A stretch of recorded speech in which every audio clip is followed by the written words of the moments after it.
ప్రియులారా, ఒక రూమ్లో ఒక నలుగురు ఫ్రెండ్స్ ఉన్నారు. అయితే ఆ యొక్క ఒక ఫ్రెండు ఆ ముగ్గురు ఫ్రెండ్స్ పడుకున్నప్పుడు ఒక కాటుకతో వాళ్ళకి తెలియకుండా వాళ్ళ ఫేస్ మీద ఫన్నీగా అన్ని మాస్కులు పెట్టాడు, గుర్తులు పెట్టాడు. ఆ ముగ్గురు లేచారు. లేచిన తర్వాత ఒకరినొకరు చూసుకొని తెగ నవ్వేస్తున్నారు. ఒకరినొకరు చూసుకుంటూ ఓ ఇలా ఉంది ఇలా ఉందని ఒకరినొకరు చూసుకుంటూ తెగ నవ్వేస్తున్నారు. తెగ నవ్వుకుంటున్నారు. కానీ వాళ్ళు మర్చిపోతున్న విషయం ఏంటనంటే నవ్వే వ్యక్తికి కూడా కాటుక గీతలు ఉన్నాయి. కానీ ఆయన చూసుకోవట్లేదు. ఎదుటివారి యొక్క కాటుక గీతలను చూసి నవ్వుతున్నాడు. అలా ఒకరినొకరు గేలి చేసుకుంటున్నారు, ఎగతాళి చేసుకుంటున్నారు.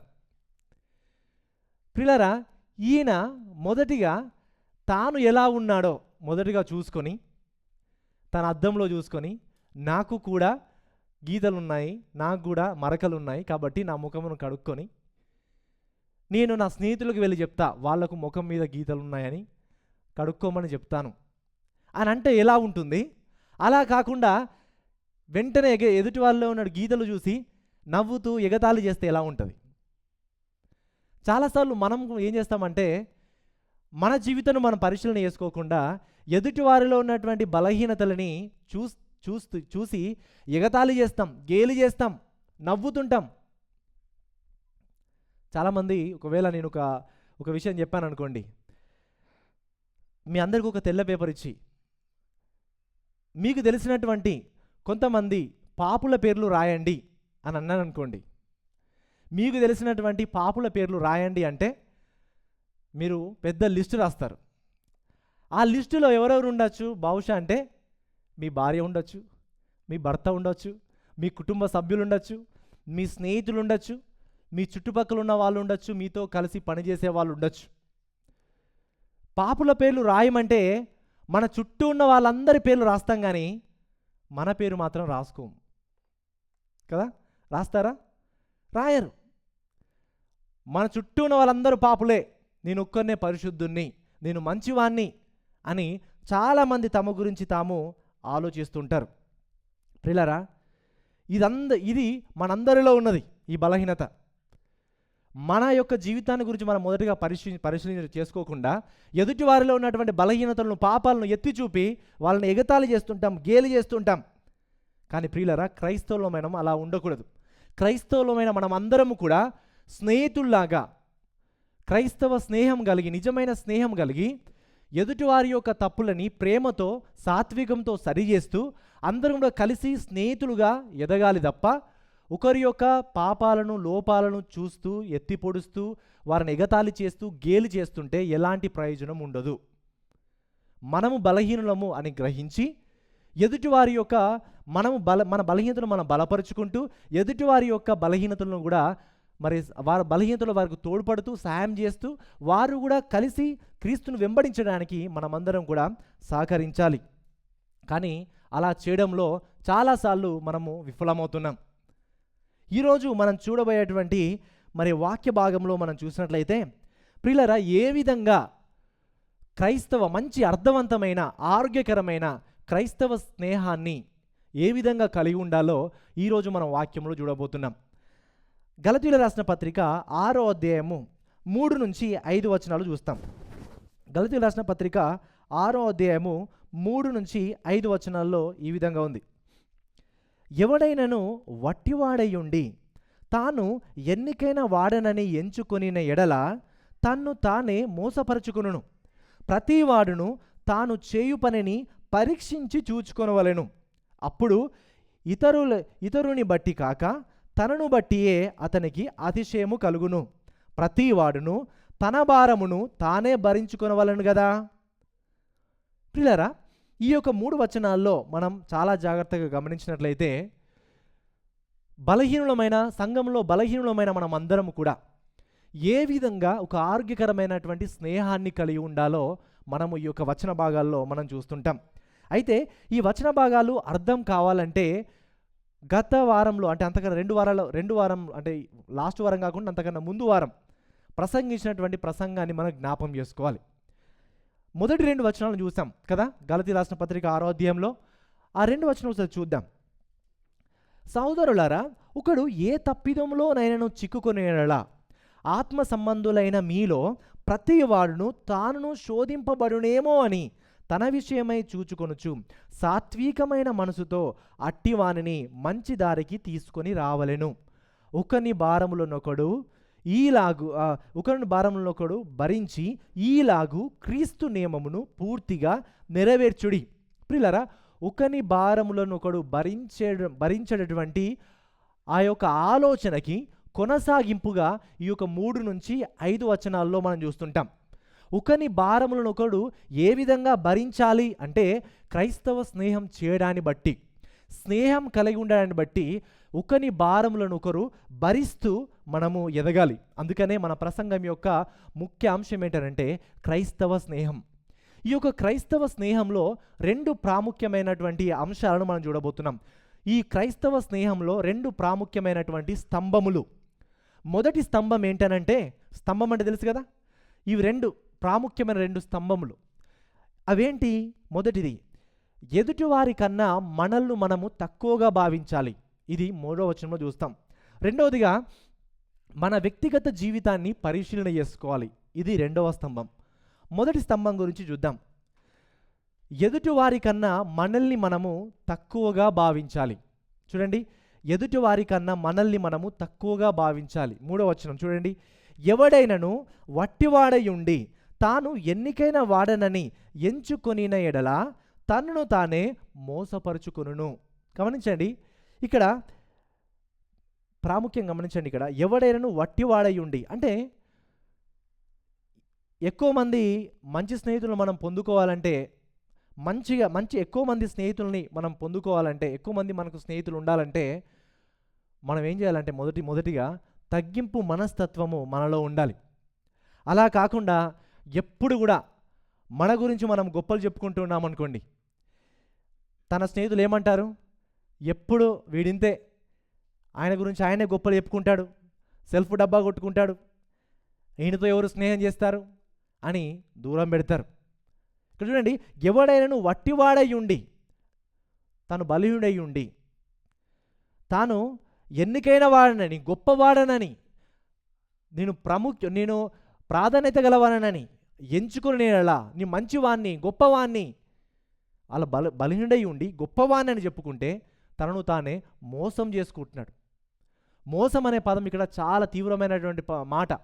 ఈ మోసము ఏం చేస్తుందంటే, ఈ పదం ఎక్కడ వాడబడిందంటే, తనను తాను మోసం చేసుకుని నరకానికి వెళ్ళేటువంటి అర్థాన్ని ఇచ్చే పదం కోసం ఈ పదం వాడబడింది. అంటే తనను తాను డిసీవ్ హిమ్సెల్ఫ్, తనను తాను మోసం చేసుకుంటాడు అని ఇక్కడ మనం చూస్తుంటాం. ప్రియులారా, మన గురించి మనం ఎక్కువగా అంటే తగ్గింపు మనస్తత్వం ఉండకపోతే మన చుట్టూ ఉండే ప్రజలందరూ కూడా మన గురించి ఈజీగా అలాగ అర్థమైపోద్ది. ఎవరు కూడా మనతో స్నేహం చేయడానికి వాళ్ళు ఇష్టపడరు. ఇది మన అందరం కూడా తెలుసుకోవాల్సినటువంటి విషయం. చూడండి, మొదటి వచనంలో చూస్తే, సహోదరులారా, ఒకడు ఏ తప్పిదములోనైనను చిక్కుకొని నేనలా ఆత్మ సంబంధులైన మీలో ప్రతి వారును తానును శోధింపబడునేమో అని తన విషయమై చూచుకొనుచు సాత్వికమైన మనసుతో అట్టి వానిని మంచి దారికి తీసుకొని రావాలెను. పిల్లరా, మనము ఎదుటి వారిని సరిచేసేటప్పుడు మనము కూడా పాపంలో పడిపోయేటువంటి ప్రమాదం ఉంది కాబట్టి చాలా జాగ్రత్తగా సాత్వికముతో ఎదుటి వారిని మంచి దారికి తీసుకొని రావాలనే ఉద్దేశంతో వారిని సరిచేయాలే కానీ, ఎదుటివారు చాలా చిన్నవాళ్ళు, నేను వాళ్ళకంటే గొప్పవాణ్ణి, ఎదుటివారి యొక్క బలహీనతలను ప్రూవ్ చేయడానికి, వాళ్ళను 10 మందిలో అవమానించడానికి, మన కోపాన్ని వారి పట్ల చూపించడానికి, 10 మంది వాళ్ళని అసహించుకోవడానికి ఎదుటి వారిని మనం సరిచేయదు. కానీ ఎదుటివాడు మంచి దారికి రావడానికి సాత్వికముతో, కోపముతో, అసూయతో, కక్షతో, కోపం ఇది కాదు, సాత్వికముతో ఎదుటి వ్యక్తిని మనము సరిచేయాలి అని మనం చూస్తున్నాం. తప్పిదములో చిక్కుకున్న వ్యక్తి కంటే మనం పెద్ద బెటర్ ఏం కాదు. మనకు కూడా లోపాలున్నాయి, మనలో కూడా పాపాలున్నాయి. కానీ దేవుని యొక్క కృపను బట్టే నేను ఆ తప్పిదంలో పడిపోలేదు అని మనము గ్రహించి మనం తగ్గించుకొని మనం ఎదుటి వారిని సరిచేయాలి. కానీ నేను నీకన్నా గొప్పవాడిని, నేను పరిశుద్ధుణ్ణి, నువ్వు ఎట్లా పాపం చేసినావు అని ఎదుటి వారిని అసహించుకోవద్దు, కోపపడద్దు, దూరం కొట్టద్దు అని మనము గడిచిన ప్రసంగంలో మనము విన్నాం. ప్రియులారా, మనమందరం కూడా బలహీనులమే. కాబట్టి బలహీనుడైన మనము తోటి బలహీనుడైన సహోదరుల పట్ల సాత్వికముతో మనం వ్యవహరించాలి, కానీ కోపంతో మనం వ్యవహరించకూడదు. చూడండి, ఇక్కడ మనం గమనించినట్లయితే 3వ వచనంలో, ఎవడైనను వట్టివాడై ఉండి తాను ఎన్నికైన వాడనని ఎంచుకునేలా తనను తానే మోసం చేసుకును. ప్రియులారా, ఈ రోజులో చాలామంది క్రైస్తవులు మరి తాము తప్పిదంలో చిక్కుకున్న తోటి సహోదరులకి సహకరించకపోవడానికి కారణం ఏంటంటే, ప్రాముఖ్యంగా ఆయన పాపి, ఆయనతో నాకేంటి స్నేహం, ఆయనతో నాకేంటి పని, నా పని నేను చూసుకుంటాను, ఆయనని ఎందుకు సరిచేయాలి, ఆయనతో నేను ఎందుకు మాట్లాడాలి అని అనుకుంటాం. నేను వారికన్నా గొప్పవాణ్ణి అనుకొని మనమే మోసం చేసుకుంటాం. మనం బలహీనులము, మనలో పాపాలు ఉన్నాయని మనం గ్రహించాం. నేను ఎప్పుడు నీకన్నా గొప్పవాన్నే, ఎదుటి వారి దగ్గర తక్కువగా మనం ఉండం. మనం అంటారు కదా, లెవెల్ చూపిస్తున్నాడు అంటారు కదా, స్టేటస్ చూస్తున్నాడు అంటారు కదా, అలా ఎదుటివారి ముందు మనం తగ్గింపు మనస్తత్వం ఉండదు. ఎక్కువగా ఏది లేకుండా ఉన్నట్టుగానే బిహేవ్ చేస్తుంటాం. చూడండి, 1 తిమోతి 1వ అధ్యాయము 10వ వచనంలో చూస్తే, పాపులను రక్షించుటకు క్రీస్తు యేసు లోకమునకు వచ్చనని వాక్యము నమ్మదగినదియు పూర్ణాంగీకారమునకు యోగ్యమైనదై ఉన్నది. అట్టి వారిలో నేను ప్రధానుడను. ప్రియులారా, ఈ యొక్క మాటలు ఎవరు రాస్తున్నారంటే అపోస్తలుడైన పౌలు గారు చెప్తున్నారు. ఆ యొక్క పాపుల దాంట్లో, ఆ పాపుల లిస్టులో ఆయన ఎవరంటే ప్రధానుడట. ఆయన అంటే పాపులలో లిస్టు రాస్తే, నీ ఫస్ట్ అడిగాను కదా మొదటిగా ప్రశ్న, ఆ పాపుల లిస్టు రాయమని చెప్తే మొదటి లిస్టు పౌలు గారు తన పేరు ఆయనే రాసుకుంటాడంట. ప్రియులారా, ఎంతో గొప్ప పరిచర్య చేసినటువంటి పౌలు గారే క్రీస్తు కోసం తనను తాను సజీవ యాగముగా ఆయన అప్పగించుకున్నటువంటి పౌలు గారే ఆయన ఏమంటున్నాడంటే, నేను పాపులలో ప్రధానుణ్ణి అని అంటున్నాడు. కానీ మనం ఎలా ఉంటాం? మనలో చాలామంది ఏమనుకుంటారంటే, మంచివారికి ఏదైనా ఒక అవార్డు ఇచ్చేది ఉంటే నాకే ఫస్ట్ ప్రైజ్ వస్తుంది అని అనుకుంటాం. మంచివారికి ఏదైనా అవార్డు ఇచ్చేది ఉంటే దాంట్లో ఫస్ట్ నాకే రావాలి అవార్డు, నేనే మంచివాడిని అందరికన్నా అని అనుకుంటాం. ప్రియులారా, సామెతలు 6వ అధ్యాయం 16వ వచనంలో చూస్తే 16 నుంచి 17వ వచనంలో ఈ విధంగా ఉంది. యెహోవాకు అసహ్యములైనవి 6 గలవు, 7 ఆయనకు హేయములు. అవేమనగా అహంకార దృష్టియు, కళ్ళలాడు నాలుకయు, నిరపరాధులను చంపు చేతులను. ప్రియులారా, గమనించండి, యెహోవాకు అసహ్యమైనవి, యెహోవాకు హేయమైనవి. ఆ లిస్టులో మొట్టమొదటి లిస్ట్ ఏంటి తెలుసా? మొట్టమొదటిది అహంకారము. అహంకారము దేవునికి నచ్చదు. నేను గొప్పవాణ్ణి, నేను మంచివాణ్ణి, నేను ఇది అని చెప్పుకున్నటువంటి మనస్తత్వం దేవునికి నచ్చదు. అహంకారము దేవునికి హేయము అని ఇక్కడ చెప్తున్నాడు. ప్రియులారా, అలాంటిది ఒకవేళ మనలో ఉన్నదేమో ఒకసారి మనల్ని మనము పరిశీలన చేసుకోవాలి. ప్రియులారా, ఎవరైతే నేను పరిశుద్ధుణ్ణి, నాకన్నా మిగతా వాళ్ళందరూ బలహీనులు అనుకుంటే అది మన యొక్క అహంకారము అని మనం గ్రహించాలి. మనమందరం కూడా పాపులము, బలహీనులము. మనకు దేవుని యొక్క కృప అవసరం. దేవుని యొక్క కృప లేకపోతే మనం పడిపోతాం. దేవుని యొక్క కృప లేకపోతే మనం నిలబడలేం అని తెలుసుకొని మనల్ని మనం తగ్గించుకోవాలి. ప్రియులారా, 1 యోహాను 1:8 చూస్తే మనం ఈ విధంగా ఉంది, మనము పాపం లేని వారమని చెప్పుకొని మనల్ని మనమే మోసపుచ్చుకుందాము, మరియు మనలో సత్యం ఉండదు. నాలో పాపం లేదా అని ఒకరు అనుకుంటే నువ్వెవరు? అబద్ధికుడివి, నిన్ను నువ్వే మోసం చేసుకుంటున్నావు, నువ్వు బలహీనుడివి, నీలో పాపం ఉంది అని నువ్వు గమనించాలి. ప్రియులారా, మనం ఈ యొక్క పాప లోకంలో ఉన్నాం, పాప స్వభావంతో ఉన్నాం. కాబట్టి మనం ఈ పాపం నాలో లేదు అని చెప్పుకుంటే మనం అబద్ధికులం అవుతాం. లాస్ట్ టైం 2 వారాల ముందు రమేష్ అన్న చెప్పారు కదా, కరోనా వైరస్ వచ్చి కూడా నాకు రాలేదు అని ఉన్నామనుకోండి, మనల్ని మనమే మోసం చేసుకొని చచ్చిపోయే అవకాశం ఏర్పడుతుంది. పాపమున్న మనము నాకు పాపం లేదు అని నువ్వు అనుకుంటే నిన్ను నువ్వే మోసం చేసుకొని నిత్య నరకానికి వెళ్ళేటువంటి భయంకరమైనటువంటి ప్రమాదం ఉంటుంది. మనమందరం కూడా పాపులము అని గ్రహించి మనల్ని మనము తగ్గించుకోవాలి ప్రియులరా. ఈ యొక్క తగ్గింపు మనస్తత్వం మనకు ఎలా వస్తుంది అనంటే ప్రియులరా, ఈ యొక్క తగ్గింపు మనస్తత్వం అనేది క్రీస్తు మీద కేంద్రీకరించినప్పుడు మనకు సాధ్యమవుతుంది. చూడండి, ఫిలిప్పీయులకు రాసిన పత్రిక 2:3-8 చూస్తే ఈ విధంగా ఉంది. కక్ష చేతనైనను వృధాతిశయము చేతనైనను ఏమీయూ చేయక వినయమైన మనసు గలవారై ఒకరినొకడు తనకంటే యోగ్యుడని ఎంచుచు. గమనించండి, వినయమైన మనసు గలవారై ఒకరినొకడు తనకంటే యోగ్యుడు. మనకంటే ఎదుటివారి యోగ్యులు అని మనం అనుకుంటామా? లేదు. చూడండి, మీలో ప్రతి వాడును తన సొంత కార్యములు మాత్రమే గాక ఇతరుల కార్యము కూడా చూడవలెను. క్రీస్తు యేసునకు కలిగిన ఈ మనస్సు మీరును కలియుండుడి. ఆయన దేవుని స్వారూప్యము కలవాడై ఉండి దేవునితో సమానముగా ఉండుట విడిచిపెట్టకూడని భాగ్యమని ఎంచుకొనలేదు గాని మనుషుల పోలికగా పుట్టి దాసుని స్వారూప్యమును ధరించుకొని తనను తానే రిక్తునిగా చేసుకొనెను. మరియు ఆయన ఆకారమందు మనుషునిగా కనబడి మరణము పొందునంతగా, అనగా సిలువ మరణము పొందునంతగా విధేయత చూపిన వాడై తనను తాను తగ్గించుకొనెను. ప్రియులరా, ఈ యొక్క తగ్గింపు మనస్తత్వం మనకి ఎలా వస్తుందంటే ప్రభు అయిన యేసుక్రీస్తు వారి మీ గురించి ఆలోచించడాన్ని బట్టి, ఆయన దేవాతి దేవుడై ఉండి ఆ గొప్ప సృష్టికర్త అయి ఉండి ఈ దేవునికి ఈ యొక్క భూమి మీదకి ఒక మానవునిగా, ఒక దాసునిగా, ఒక సేవకునిగా ఆయన వచ్చాడు. తాను ఎంతగా తగ్గించుకున్నాడు చూడండి. ఆయన మనలో ఒకనిగా బ్రతికాడు, మనతో పాటు ఉన్నాడు. ఎంత గొప్ప తగ్గింపు తత్వం అనేది మనం చూస్తాం ప్రియులరా.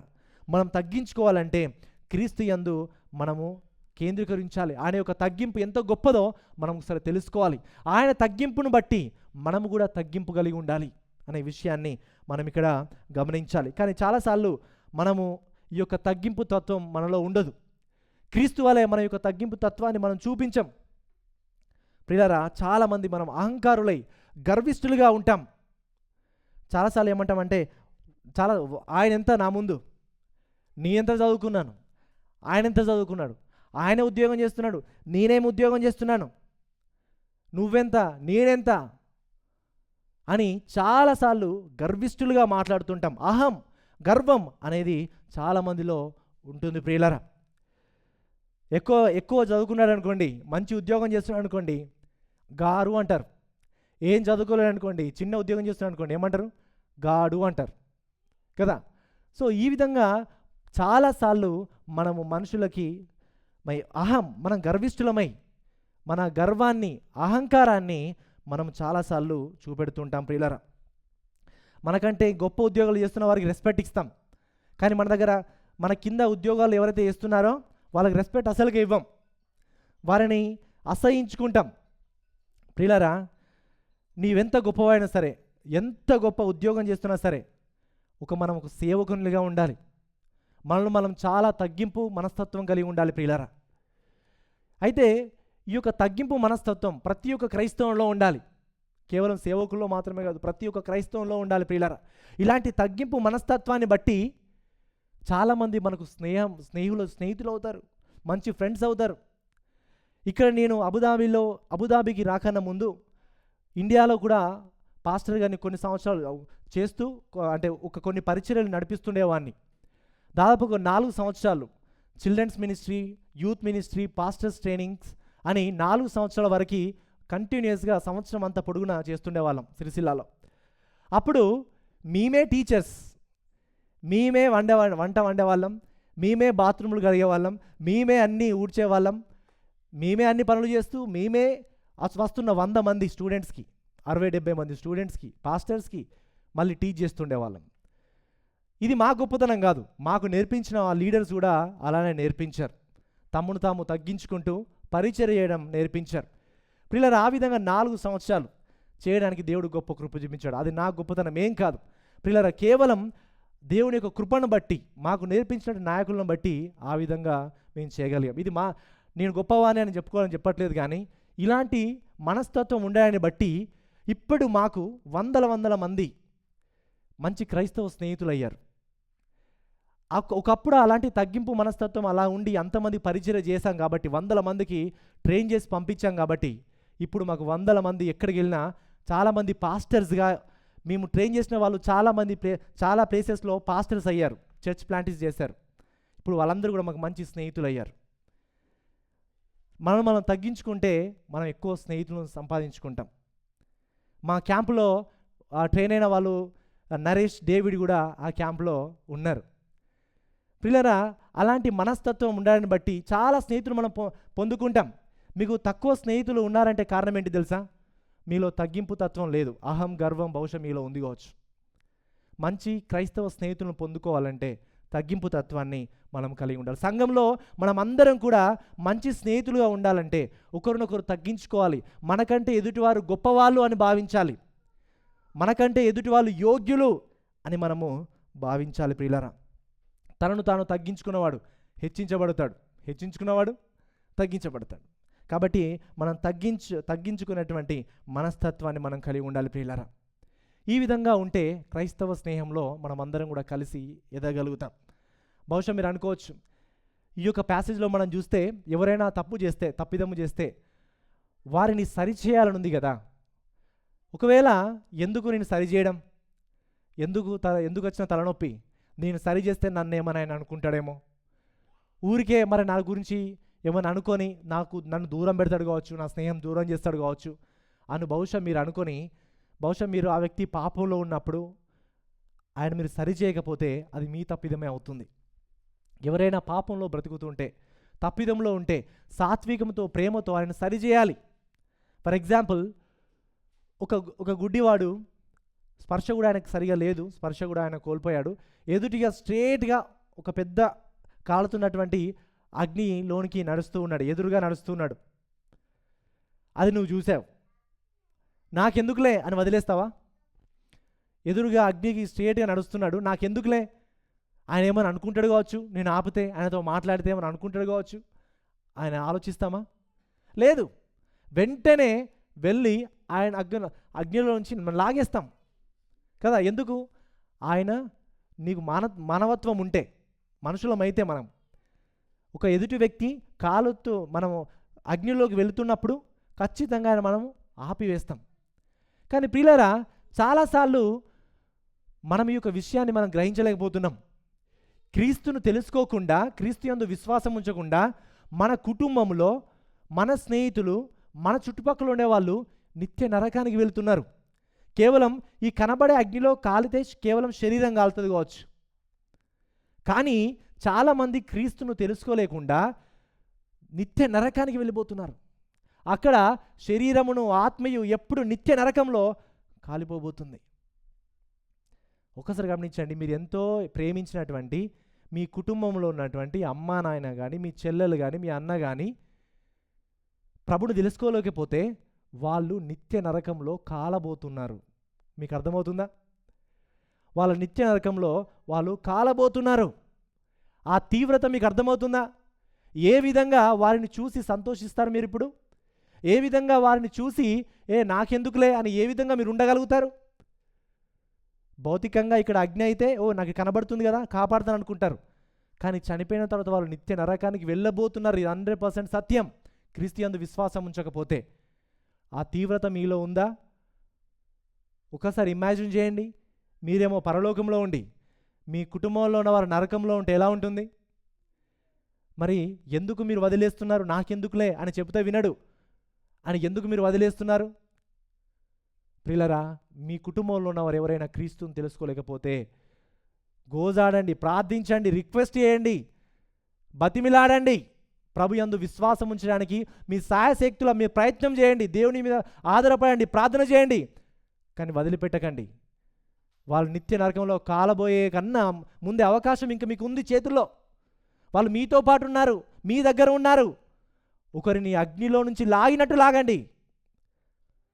ప్రియులారా, ఇలాంటి ఇక్కడ మన ఇంటి దగ్గర, ఇప్పుడు మనం ఇక్కడ ఉన్నాం, ఇంటి దగ్గర మన వాళ్ళు ఉన్నారు, వాళ్ళు దేవుడిని నమ్ముకున్నారో సంఘానికి వెళుతున్నారో మనకు తెలియదు, క్రీస్తు యందు విశ్వాసం ఉంచారో మనకు తెలియదు. కానీ మీరు ఫోన్ చేసి ఈరోజు ఏం తిన్నావు, ఏ బట్టలు వేసుకున్నావు, స్కూల్కి వెళ్ళినావా, ఇవన్నిటికన్నా సువార్త చెప్పండి. వాళ్ళకి ఫోన్ చేసి మీరు సువార్త చెప్పండి, ప్రభు అయిన యేసుక్రీస్తు యందు విశ్వాసం ఉంచండి చెప్పండి. ఇది పనికొచ్చే మాటలు. ఇవి మాట్లాడండి ప్రియులారా. వాళ్ళకి సువార్త చెప్పండి, చాలా అవసరం. లేకపోతే క్రీస్తు తెలుసుకోకుండా చనిపోతే నిత్య నరకానికి వెళ్తారు. ఆ విషయాన్ని మీరు తప్పకుండా మీ యొక్క కుటుంబ సభ్యులకి, మీ స్నేహితులకి మీరు తప్పకుండా తెలియజేయాలి ప్రియులారా. క్రైస్తవ స్నేహానికి మొదటి స్తంభం చూసాం. ఏంటంటే మొదటి స్తంభం, ఎదుటి వారికన్నా మనల్ని మనము తక్కువగా భావించాలి. అలా తక్కువ భావిస్తే మంచి క్రైస్తవ స్నేహం మనం కలిగి ఉంటాం. రెండవ స్తంభం, ఈ క్రైస్తవ స్నేహానికి రెండవ స్తంభం ఏంటంటే మన వ్యక్తిగత జీవితాన్ని మనం పరీక్షించుకోవాలి. చూడండి 4-5 వచనాలు. ప్రతివాడును తాను చేయు పనిని పరీక్షించి చూసుకొనవలెను. అప్పుడు ఇతరుని బట్టి కాక తనను బట్టియే అతనికి అతిశయము కలుగును. ప్రతివాడును తన భారమును తానే భరించుకోవాలను కదా. చూడండి, ప్రతివాడును అంటే మనం కాదనా?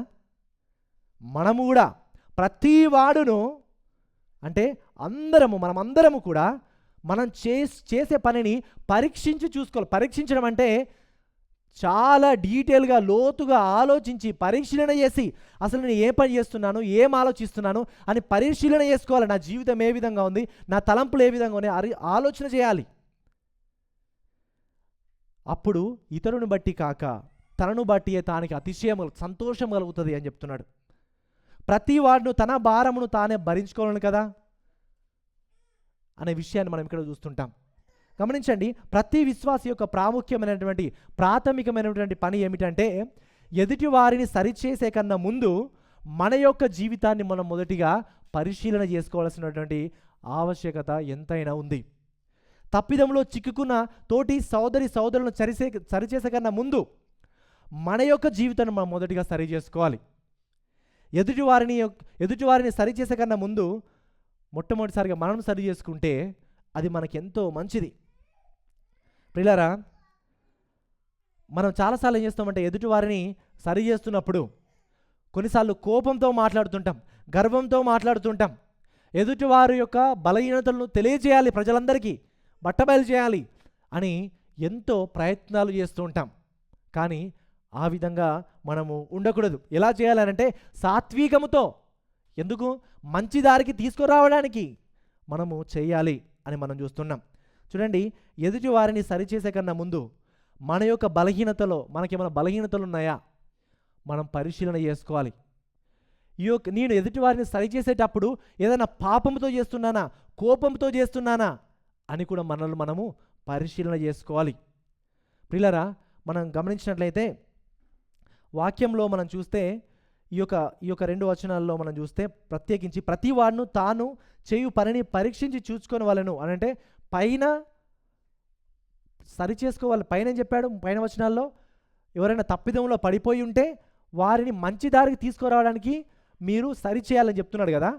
సో ఇక్కడ ఈ యొక్క వచన భాగాల్లో ఎదుటి వారిని సరిచేసే కన్నా ముందు మనల్ని మనం పరిశీలన చేసుకుంటే చాలా మంచిది అనే విషయాన్ని గురించి ఇక్కడ చెబుతున్నాడు. పిల్లలు, ఎప్పుడైనా సరే వాక్యంలో నేను గర్వం గురించి అయినా కోపం గురించి మాట్లాడిన అనుకోండి, కోపం తీసేయాలి, కోపిష్ఠులుగా ఉండద్దు అని చెప్పారనుకోండి, వెంటనే మీరు ఏం చేస్తారు తెలుసా? అని ఏమంటే మనం వేలు చూపెట్టి నీ గురించి మాట్లాడుతున్నాడు విను అని వేరే వాళ్ళకి చూపెడతాం. కానీ ఒక్కసారి కూడా దేవుడు నాతో మాట్లాడుతున్నాడు, నాలో ఈ కోపం ఉంది, నాలో ఈ గర్వం ఉంది అని ఒక్కసారి కూడా మనల్ని మనము పాయింట్అవుట్ చేసుకోం. ఎప్పుడైనా దేవుని యొక్క వాక్యం మాట్లాడుతున్నప్పుడు వెంటనే వేలు ఇట్లా పోతుంది. కానీ ఎప్పుడు కూడా నాలో ఇది ఉంది అనేది మనలో పరిశీలన ఉండదు. ఎక్కువగా మనం ఈజీగా వేరే వాళ్ళని తీర్పు తీరుస్తాం, కానీ మనం తీర్పు తీర్చుకోం. మనము పరిశీలన చేసుకోము. అసలు మనం ఏ విధంగా ఉన్నాం అనేది మనం ఉండం. ఇతరులను తీర్పు తీర్చడంలో చాలా బిజీగా ఉన్నాం. ఇంకెప్పుడు మన గురించి మనం పరిశీలన చేసుకునేది ఏమున్నా ఎదుటి వారి యొక్క బలహీనతల గురించి మాట్లాడమే తప్ప నీ బలహీనతలు ఏంటో పరిశీలన చేసుకోవడానికి ఎప్పుడైనా సమయం ఇచ్చావా? లేదు. ప్రియులారా, ఇది మనలో ఉండకూడదు. మనము సాధారణంగా ఒక విషయం చూస్తే సాధారణంగా చాలామంది చేసేటువంటి పని ఏంటంటే ఎవరైనా కంపెనీలోనైనా ఎవరైనా తప్పుగా లెక్కలు రాశారనుకోండి, ఆ తప్పుగా లెక్కలు రాయడం అనేది కంపెనీలో తెలిసిందనుకోండి, వెంటనే వాళ్ళ ఉద్యోగం పోయిందనుకోండి, తీసేశారనుకోండి మేనేజర్, వెంటనే మిగతా వాళ్ళు కంపెనీలో ఉన్న వాళ్ళందరూ ఏం చేస్తారు తెలుసా? ఆ తీసేసినాక నెక్స్ట్ డే పనులన్నీ పక్కన పెట్టి అందరు గ్యాదర్ అయ్యి, నాకు ముందే తెలుసు ఆయన అట్లా చేస్తాడని, ఆయన అన్యాయంగా లెక్కలు రాస్తే నాకు ముందే తెలుసు, ఆయన ముఖం చూస్తే నాకు అర్థమవుతుంది, ఆయన మాటలలో అర్థమవుతుంది, ఆయన అలాంటోడే అని అన్ని పాటలు వదిలేసి ఏం చేస్తారంటే గ్రూపులు కట్టి వేరే వాళ్ళ గురించి మాట్లాడడం బిజీ అవుతారు తప్ప, ఆయన ఇంకను కూడా మాట్లాడుకునే వాళ్ళు కూడా ఇంకను వాళ్ళ ఉద్యోగం ఉంది అంటే ఎందుకు అంటే వాళ్ళు ఇంకా దొరకలేదు. కానీ వాళ్ళు కూడా వేరే వేరే తప్పులు చేస్తూ ఉంటారు, తప్పకుండా వేరే వేరే బలహీనతలు కూడా వాళ్ళకే ఉంటాయి. కానీ దొరికినోని మాత్రం వదిలిపెట్టరు. ఇక ఎదుటి వారు అందరు కలిసి వీళ్ళు మంచోళ్ళు అన్నట్టు ఎదుటి వారిని ఏం చేస్తారంటే, అట్లే నాకు ముందే తెలుసు అలాంటోడే అని మాట్లాడుతుంటారు. ఇది సంఘాల్లో కూడా జరుగుతుంటుంది. ఎవరైనా తప్పు చేసినా నాకు ముందే తెలుసు ఆయన అలాంటోడే అలానే చేస్తాడని ఒకేసారి ఇట్లా అటాక్ చేస్తారు. ఇలా ఎదుటి వారిని తీర్పు తీర్చడం అది సరి అయినది కాదు. మొదటిగా మనల్ని మనము పరిశీలన చేసుకోవాలి ప్రియులారా. చూడండి, మనం చూస్తే మత్తయి సువార్త 7వ అధ్యాయం 5వ వచనంలో చూస్తే, వేషధారి మొదట నీ కన్నులోనున్న దూలమును తీసివేసుకొనుము, అప్పుడు నీ సహోదరుని కంటిలోనున్న నలుసును తీసివేయుటకు నీకు తేటగా కనబడును. ఎదుటివారి యొక్క కన్నులో ఉన్నటువంటి నలుసును తీసేయాలంటే నీ కంటిలో ఉన్నటువంటి దూలమును మొదటగా తీసేయాలి. దూలం అంటే ఏంటిది? నలుసు ఎంత ఉంటుంది? చిన్నది. దూలం చాలా పెద్దగా ఉంటుంది కదా. నీ కంట్లోనే పెద్ద దూలం పెట్టుకొని ఎదుటివారి యొక్క నలుసును ఎట్లా తీసేస్తావు? చూడలేవు కదా. ఎదుటివారి యొక్క కంట్లో నలుసును చూడలేవు, దాన్ని తీసివేయలేవు కదా. సో చాలాసార్లు మనం ఏం చేస్తుంటామనంటే మన కంటిలోనే దూలం పెట్టుకొని, మన జీవితంలోనే చాలా పాపాలు పెట్టుకొని మనం ఏం చేస్తామంటే ఎదుటి వారి యొక్క నలుసును తీసేయాలనుకుంటాం. ఎదుటి వారిలో ఉన్నటువంటి కొన్ని బలహీనతలను మనం తీసివేయాలనుకుంటాం. అది సాధ్యం కాదు. ప్రాక్టికల్గా కూడా నాకే చాలా దుమ్ము పడ్డది కళ్ళల్లో. నరేష్ కళ్ళల్లో ఒక చిన్నగా ఏదో పడ్డది అనుకోండి, నేను దగ్గరికి వచ్చి నరేష్ దాన్ని చిన్నలో ఆ కన్నులో ఉన్న తీసేస్తా అంటే నేను తీసేయగలుగుతానా? నా కంట్లోనే చాలా దుమ్ము ఉంది ఆల్రెడీ కదా. మొదటిగా నా కళ్ళు కడుక్కొని వచ్చి నరేష్ని తీసేస్తారా అని తీసేస్తే అప్పుడు తీసేయచ్చు కదా. చాలాసార్లు మనం కూడా మన యొక్క బలహీనతలని, మన యొక్క పాపాలని గ్రహించక ఎదుటివారి యొక్క పాపాలని మనం పాయింట్అవుట్ చేస్తుంటాం. దయచేసి ప్రియులారా, నేను ఎవరి గురించో మాట్లాడుతున్నాను మీరు అనుకోకండి, మీ గురించే మాట్లాడుతున్నాను నేను, ఓకేనా? మీ గురించే మాట్లాడుతున్నాను కాబట్టి మీరు దయచేసి మీరు గమనించండి. మన జీవితాలను మనం పరిశీలన చేసుకోవాలి. మనం ఏ విధంగా మనము మన ఇతరుల యొక్క పాపాలను సరిచేయడానికి మనం ప్రయత్నిస్తున్నామో మనం చూద్దాం, మనం పరిశీలన చేసుకోవాలి. ఒక తాగుబోతూ ఇంకొక తాగుతున్న వ్యక్తిని నువ్వు తాగద్దు అని చెప్తే ఎట్లా ఉంటుంది కదా. ఒక దొంగ ఇంకొక దొంగ దగ్గరికి వచ్చి దొంగతనం చేయొద్దు అని చెప్తే ఎలా ఉంటుంది కదా. సో కాబట్టి మనం మన ప్రవర్తన సరిగా చేసుకొని ఎదుటి వాళ్ళకి చెబితే అప్పుడు చాలా ప్రయోజనకరంగా ఉంటుంది ప్రియులారా.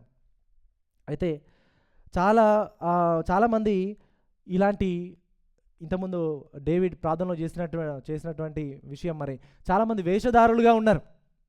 లోపల ఒక తీరు, బయట ఒక తీరు. మా ముందు ఒక విధంగా ఉంటారు, వాళ్ళు వ్యక్తిగతంగా ఉన్నప్పుడు ఒక తిరిగి ఉంటారు. ఇంతకీ మాకు తెలియని నువ్వెవరు? నీకు తెలిసిన నువ్వెవరు?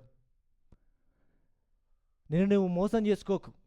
నీ వ్యక్తిగత జీవితాన్ని నువ్వు పరిశీలన చేసుకొని, నీ ఆలోచనలు, నీ పనులు ఏ విధంగా ఉన్నాయో నువ్వు పరిశీలన చేసుకుంటే నువ్వు దేవుని ముందు మంచిగా నిలబడతావు. లేకపోతే నిన్ను నీవే మోసం చేసుకొని నిత్య నరకానికి నిన్ను నీవే తీసుకెళ్ళుకుంటావు ప్రియులారా. కాబట్టి మన జీవితాలని చాలా జాగ్రత్తగా పరిశీలన చేసుకోవాలి. చూడండి, 4వ వచనంలో చూస్తే, 4 ప్రతివాడును తాను చేయు పనిని పరీక్షించి చూసుకొనవలెను, అప్పుడు ఇతరుని బట్టి కాక తనను బట్టి అతనికి అతిశయము కలుగును. ఇంతకన్నా ఇంకొక విషయం ఏంటంటే, ఎవరైనా సరే మిమ్మల్ని సరి చేయడానికి ప్రేమపూర్వకంగా మీతో మాట్లాడుతున్నారనుకోండి, మీరు దాన్ని సాత్వికంతో తీసుకోవాలి. పాస్టర్ గారు చెప్పింది కదా, ఎదుటివారిని సరిచేయకన్నా ముందు మనల్ని మనమే చూసుకోవాలి అని చెప్పిండు కదా. కాబట్టి ఎవరైనా మంచి కోరి మనం మంచి కోరి చెబితే వెంటనే నువ్వు మంచిగున్నావా, నీ జీవితం మంచిగుందా, ఓ నువ్వు పెద్ద మంచోడు అని నాకు చెప్తున్నావా అని ఇలాంటి మాటలు అనకుండా సాత్వికముతో దాన్ని స్వీకరించాలి. అదవుతుందా? ఎవరైనా మనం మంచి కోరి చెప్తే సాత్వికముతో కోపడకుండా, అవునా బ్రదర్ సారీ నేను తప్పు చేస్తాను, నేను దాన్ని సరి చేసుకుంటాను అని సాత్వికంగా మనం తీసుకోవాలి తప్ప ముందు నువ్వు పరిశీలన చేసుకో అని మనం డోర్ షట్ డౌన్ చేయొద్దు. అదవుతుందా? సాత్వికంగా ఎవరైనా ప్రేమతో మనం మంచి కోరి చెప్తే రిసీవ్ చేసుకోవాలి. చాలామంది ఎవరైనా మంచి కోరి చెప్తే నువ్వు నాకు చెప్తున్నావా అని అక్కడే డోర్ వేసేస్తారు, ఇంకోసారి అవసరం లేదు అని. కానీ సాత్వికంతో మనం రిసీవ్ చేసుకుంటే మనం ఎదగలుగుతాం. అది మనం ఇక్కడ చూస్తాం ప్రియులారా. చూడండి 4వ వచనంలో, అప్పుడు ఇతరుని బట్టి కాక తనను బట్టి అతనికి అతిశయము కలుగును అని మనం చూస్తే, మొదటిగా మనల్ని మనం పరిశీలన చేసుకున్న తర్వాత ఇతరులను బట్టి కాక తనను బట్టి అతనికి అతిశయం కలుగుతుందంట. అంటే మళ్ళీ అతనికి తనను బట్టి అతిశయం కలుగుతుందంటే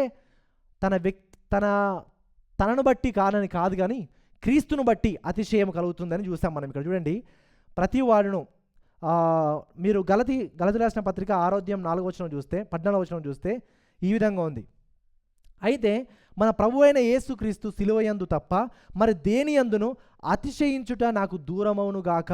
ప్రియులారా, తనకు అతిశయం కలుగుతుంది అంటే తన అతిశయం తనను బట్టి కాదు, క్రీస్తును బట్టి తనకు అతిశయం కలుగుతుంది అని చెప్తున్నాడు. 2 కొరింథీ 10వ అధ్యాయం 2 నుంచి 18 వచనంలో చూస్తే, తమ్మును తామే మెచ్చుకొను కొందరితో జతపరుచుకొనుటకైనను వారితో సరిచూచుకొనుటకైనను మేము తెగింపజాలము, కానీ వారు తమలోనే ఒకరిని బట్టి ఒకరు ఎన్నిక చేసుకొని ఒకరితోనొకరు సరిచూచుకొనుటందున గ్రహింపు లేక ఉన్నారు. 13వ వచనంలో, మేమైతే మేరకు మించి అతిశయపడము, కానీ మీరున్న స్థలము వరకును రావాలనని దేవుడు మాకు కొలిచి ఇచ్చిన మేరకు లోబడి ఉండి అతిశయించుచున్నాము అని చెబుతూ, తర్వాత 17వ వచనంలో చూస్తే ఈ విధంగా ఉంది. అతిశయించువాడు ప్రభువునందే అతిశయింపవలెను. ప్రభువు మెచ్చుకొను వాడే యోగ్యుడు, కానీ తన్నును తాను మెచ్చుకొనువాడు యోగ్యుడు కాదు. అతిశయించువాడు ప్రభువునందే అతిశయించాలి. ప్రభువు మెచ్చుకొనువాడే యోగ్యుడు, కానీ తనను తానే మెచ్చుకొనివాడు యోగ్యుడు కాదంట. పిల్లరా, ప్రభువు మెచ్చుకొనివాడే, ప్రభువు గొప్పగా అనుకున్నవాడే, వాడే గొప్పవాడు. కానీ మనమే యోగ్యులు మనం ఎంచుకుంటే మనం అయోగ్యులం అవుతాం. మనం యోగ్యులు మనం ఎంచుకుంటే మనం గర్విష్ఠులం అవుతాం. మనలో కోపం వస్తుంది, స్వార్థం పెరుగుతుంది. పిల్లరా, మనమే చాలా మెచ్చుకుంటాం చాలాసార్లు. నాలా ఎవరు చేయరు, నాలా ఎవరు బ్రతకరు, నాలా ఎవరు డబ్బులు సంపాదించరు, నాలా ఎవరు ఇంకా గొప్ప పేరు సంపాదించలేదు అని మన గురించి మనం చాలా గొప్పలు చెప్పుకుంటాం. గొప్పలు చెప్పుకోవడంలో చాలా మనం ముందుండి ఎదుటివారు మన గురించి అడగకుండా, నీకు విషయం తెలుసా, నేను ఎవరు తెలుసా, నేను డాక్టరేట్ చేసిన. ఎవ్వరు అడగరు, బ్రదర్ మీ పేరు శ్యామ్, ఓకే నేను ఎవరు తెలుసా, నేను పెద్ద ఇంజనీర్. బ్రదర్ నేను ఎవరు తెలుసా, మీకు తెలియదా, నాకు హైదరాబాద్లో 10 ఉన్నాయి ఫ్లాట్స్ అని ఎవరు అడగకుండా వేరే వాళ్ళ దగ్గరికి వెళ్ళి వారి గురించి వాళ్ళు గొప్పలు చెప్పుకుంటారు. ఎందుకంటే ప్రజలందరి ముందట నేను యోగ్యుని, నేను గొప్పవాణ్ణి అని ప్రూవ్ చేసుకోవడానికి. కానీ ప్రియులారా, మనము తగ్గించుకోవాలి. ప్రభువు మెచ్చుకున్నవాడే ధన్యుడు, ప్రభువు మెచ్చుకున్నవాడే యోగ్యుడు. ప్రభువు మెచ్చుకోవాలి, మనం మెచ్చుకోవద్దు. మనమే గొప్పలు చెప్పుకోవద్దు ఇతరులకి, మనం తగ్గించుకోవాలి. ప్రియులారా, అదేవిధంగా మనం ఇంకొక విషయం తెలుసుకోవాల్సిన విషయం ఏంటంటే, దేవుడు మనల్ని వేరే వాళ్ళతో పోల్చి డేవిడ్ కన్నా నరేష్ బెటర్,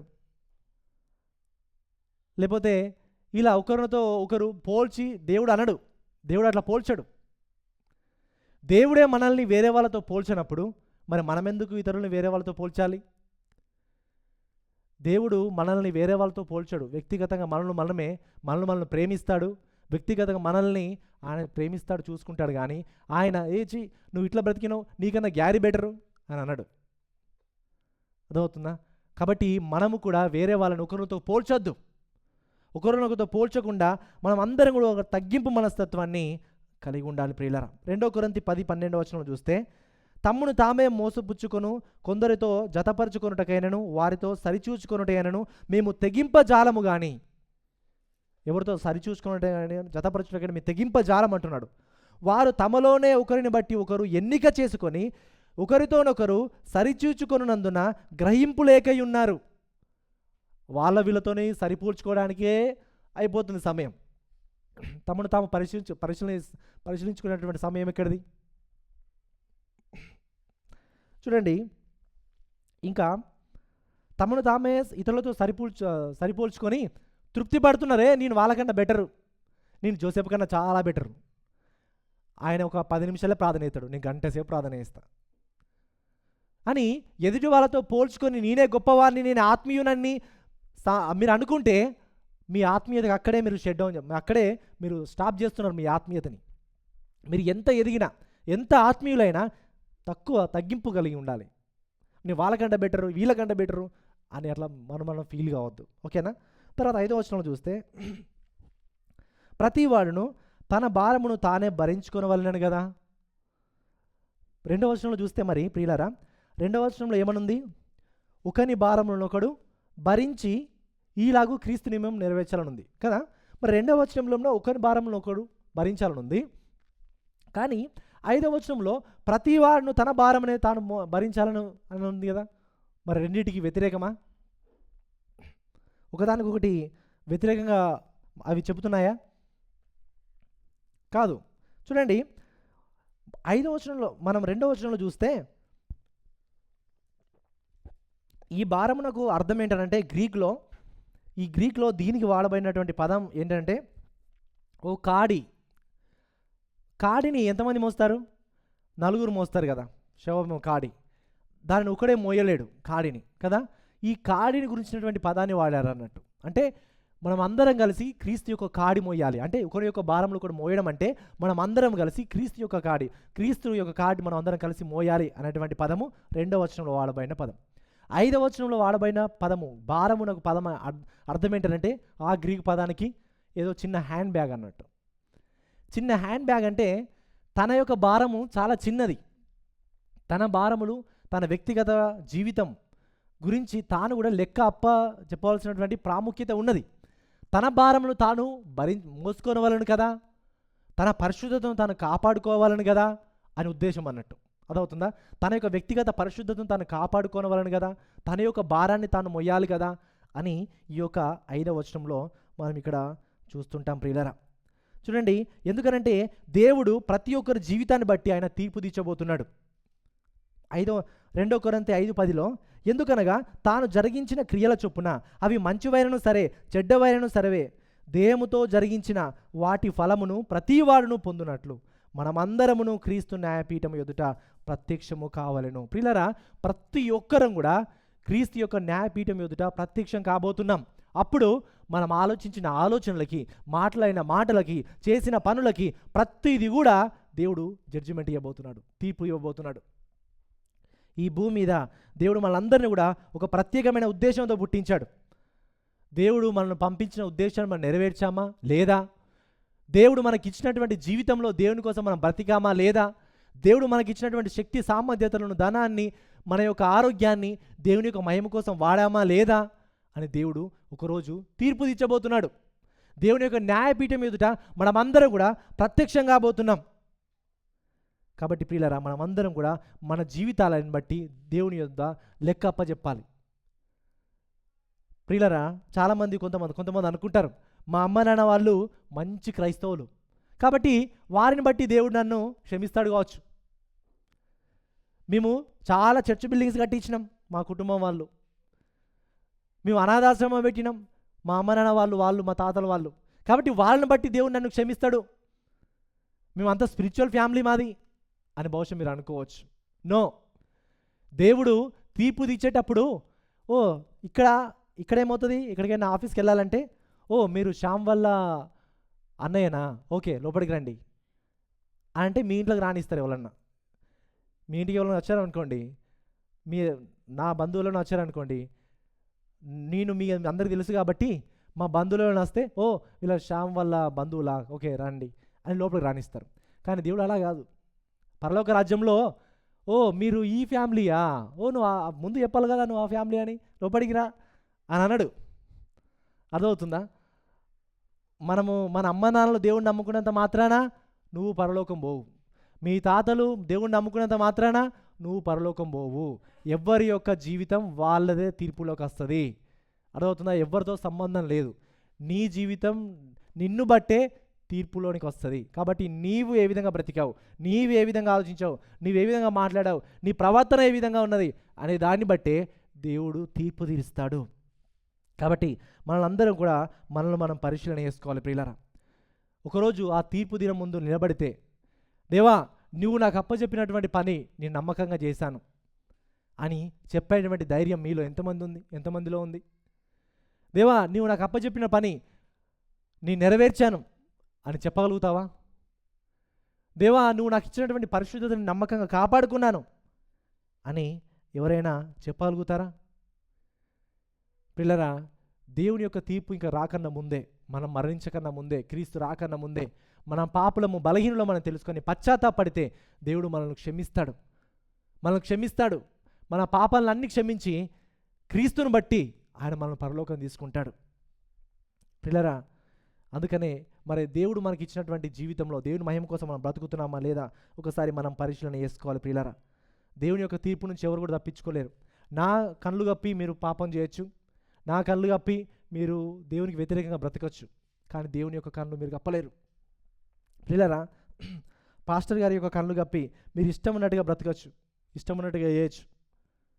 నాకు ఎన్నో కారణాలు చెప్పచ్చు, పాస్టర్ గారు ఇది అందుకని రాలేదు, ఇది అది అందుకని చర్చికి రాలేదు, లేకపోతే ఇది అని చెప్పొచ్చు.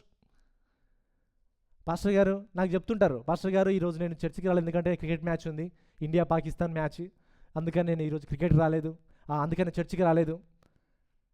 నాకు చెప్పిన రీజన్ దేవుని చెప్పగలుగుతావా? దేవుని దగ్గరికి, దేవా ఈరోజు ఇండియా పాకిస్తాన్ క్రికెట్ మ్యాచ్ ఉంది అందుకని నేను చర్చికి వెళ్ళలేదు అని చెప్పగలుగుతారా మీరు? కొంతమంది అంటారు, ఈరోజు ఉదయం నాకు లేవబుద్ధి కాలేదు, ఈరోజు ఉదయం కొంచెం ఎక్కువ రెస్ట్ తీసుకోవాలనిపించింది అందుకని చర్చికి రాలేదు, నాకు చెప్తారు ఈజీగానే. దేవునితో చెప్పగలుగుతారా? ఫ్యామిలీగా అందరం కలిసి మేము టూర్కి వెళ్ళాం ఈరోజు అందుకని చర్చికి రాలేదు, నాకు చెప్తారు ఈజీగానే. దేవునికి చెప్పగలుగుతారా? పిల్లరా, నాకు చెప్తే పర్లేదులే ఏం చెప్తాం వాళ్ళకి అని వదిలేస్తా కావచ్చు, కానీ దేవుడు వదిలేస్తాడా? దేవునికి చెప్పి దేవుడు ఓకే అని అనే రీజన్ మీ దగ్గర ఏదుంటే అప్పుడు మీరు తప్పియండి. సంఘానికైనా కానీ మీ యొక్క వ్యక్తిగతమైన ఆత్మీయతనైనా కానీ దేవునికి చెప్పారనుకోండి, ఆ రీజన్ అది వ్యాలిడ్ రీజనే అని దేవుడు అన్నాడు అనుకోండి, అలాంటి రీజన్ మీకు దొరికితే అప్పుడు మీరు చేసే పనులు. అర్థమవుతుందా? చర్చికి రావడమైనా, మీ ఆత్మీయ జీవితంలో మీరు ప్రార్థించడమైనా, మీరు వ్యక్తిగతంగా ప్రార్థన చేసుకుంటున్నారా, వాక్యం చదువుకుంటున్నారంటే, పాస్టర్ గారు మాకు టైం ఎక్కడిది, మేము మార్నింగ్ నుంచి ఇప్పటివరకు పని చేస్తాం, మేము ఎంత బిజో మీకు తెలుసా, మాకు ప్రార్థన చేసుకోవడానికి సమయం ఉంటుంది అనుకుంటారా మీరు అని నాకు చెప్తారు. కానీ దేవునికి చెప్తారా? వాక్యం చదువుకోవట్లేదు అంటే, పాస్టర్ గారు మీరు భలే చెప్తారు, నేను ఉదయం 5 గంటలకు లేస్తా, నైట్ 10 గంటలకు వస్తా, ఇంకా వాక్యం చదువుకోవాలా నాకు చెప్తారు, దేవునికి చెప్తారా? ఒకసారి మిమ్మల్ని మీరు పరిశీలన చేసుకోండి. దేవునికి చెప్పి రీజన్స్ చెప్పి దేవుడు ఓకే అనే రీజన్ మీ దగ్గర ఏదైనా ఉంటే అప్పుడు మీరు చేయకండి, ఓకేనా? సో మనము పరిశీలన చేసుకుంటేనే ప్రియులారా, ఇక్కడ నా నడిపింపు కొంచెం లైట్గా మెల్లగా ఉంది, ఎక్కువ గద్దిస్తలేను, ఎక్కువ చేస్తలేను, కానీ దేవుడు మాత్రం తీవ్రంగా గద్దిస్తాడు, తీవ్రంగా ఆయన తీర్పు తీరుస్తాడు. ఆ తీర్పు రాకన్నా ముందే మన జీవితంలో మనం పరిశీలన చేసుకుంటే మనందరూ కూడా బెటర్ ప్రియులారా. ఇంతకీ ఎందుకు ఈ విషయాలు మనం మాట్లాడుకుంటున్నామంటే, క్రైస్తవ స్నేహంలో ఇవన్నీ కూడా వస్తాయి. ఒకరినొకరు సరి చేసుకోవడం, ప్రోత్సహించుకోవడం, మనం పరీక్షించుకోవడం, ఇవన్నీ కూడా వస్తాయి. కాబట్టి నేను ఇవన్నీ విషయాలు మీకు చెప్తున్నాను ప్రియులారా. ఇంతకీ మన ఈ క్రైస్తవ స్నేహం కలిగి ఉండాలంటే ఎలా పాసిబుల్ అవుతుంది? ఈ క్రైస్తవ స్నేహం కలిగి ఉండాలంటే ఎలా సాధ్యమవుద్ది అని అంటే, యోహాను సువార్త 15వ అధ్యాయం 3-14 వచనంలో మనం చూస్తుంటాం. తన స్నేహితుల కొరకు తన ప్రాణమును పెట్టువానికంటే ఎక్కువైన ప్రేమ గలవాడెవడునూ లేడు. నేను మీకు ఆజ్ఞాపించు వాటిని చేసిన యెడల మీరు నా స్నేహితులయ్యుందురు. పిల్లరా, మనము స్నేహం కలిగి ఉండడానికి, క్రైస్తవులు మనం అందరం కూడా స్నేహితులు ఉండడానికి కారణం ఏంటి తెలుసా? మనందరికీ మ్యూచువల్ ఫ్రెండ్, కామన్ ఫ్రెండ్ ఒకరు ఉన్నారు. ఆ ఫ్రెండ్ ఎవరంటే ప్రభువు అయిన యేసుక్రీస్తు వారు. ఆయన మనందరికీ స్నేహితుడు కాబట్టి, ఆ స్నేహితుడు ఎంత గొప్ప స్నేహితుడు అంటే మనందరి కొరకు ఆయన ప్రాణం పెట్టాడు. ప్రాణం పెట్టి మనమందరం స్నేహితులుగా ఉండడానికి ఆయన మన గొప్ప స్నేహితుడు అయ్యాడు. ప్రియులారా, మనమందరం స్నేహితులుగా ఉండడానికి ఆయన మన గొప్ప స్నేహితునిగా ఉండి మనందరి బదులు మన స్థానంలో ఆయన మరణించాడు. మనము ఇతరుల పట్ల ఒకరు స్నేహం కలిగి ఉండడానికి, ప్రేమ కలిగి ఉండడానికి గొప్ప ప్రేరేపకం ఏంటంటే ప్రభువు అయిన యేసుక్రీస్తు వారు. ప్రభువు అయిన యేసుక్రీస్తు వారు నిన్ను ఎట్లా ప్రేమించాడో నువ్వు కూడా ఎదుటి వారిని అట్లా ప్రేమించాలి. ప్రభువు అయిన యేసుక్రీస్తు వారు నిన్ను ఎట్లా క్షమించాడో నువ్వు కూడా ఇతరులను అట్లా క్షమించాలి. ప్రభువు అయిన యేసుక్రీస్తు వారు నిన్ను ఎట్లా ప్రోత్సహిస్తున్నాడో నీవు కూడా ప్రభువు అని నీ యొక్క తోటి సోదరులను అట్లా ప్రోత్సహించాలి. క్రీస్తుని బట్టే ఈ యొక్క స్నేహం మనకు సాధ్యమవుద్దు ప్రియులరా. క్రీస్తు లేకుండా మనం యొక్క క్రైస్తవులుగా మనం సరిగా బ్రతకలేం. అందుకనే ప్రతిదినము క్రీస్తు యొక్క సహాయం వేడుకోవాలి, పరిశుద్ధాత్మ దేవుని యొక్క సహాయం వేడుకోవాలి. దేవా, నన్ను నేను పరీక్షలు చేసుకోవడానికి మీ కృపను దయచేయు. నాలో ఉన్న పాపాలను సరిచేయడానికి, దేవా నేను పనిచేయడానికి, నా లోపాలను తీసేసుకోవడానికి మీ కృపను దయచేయు అని ఎప్పుడు కూడా మనం ప్రార్థన చేయాలి. ప్రియులరా, మన పరిశుద్ధత మనం కాపాడుకుంటూ ఎదుటి వారి యొక్క పరిశుద్ధతను కాపాడడానికి కూడా పిలువబడ్డాం.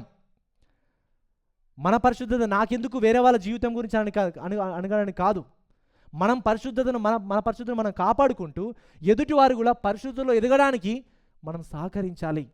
ఆ విధంగా అందరం క్రైస్తవులుగా స్నేహం చేసి మంచి స్నేహితులుగా ఒకరితోనొకరు కలిసి దేవుని కోసం మనం బ్రతకాలి. మన యొక్క గొప్ప స్నేహితుడు మరలా తిరిగి రాబోతున్నాడు.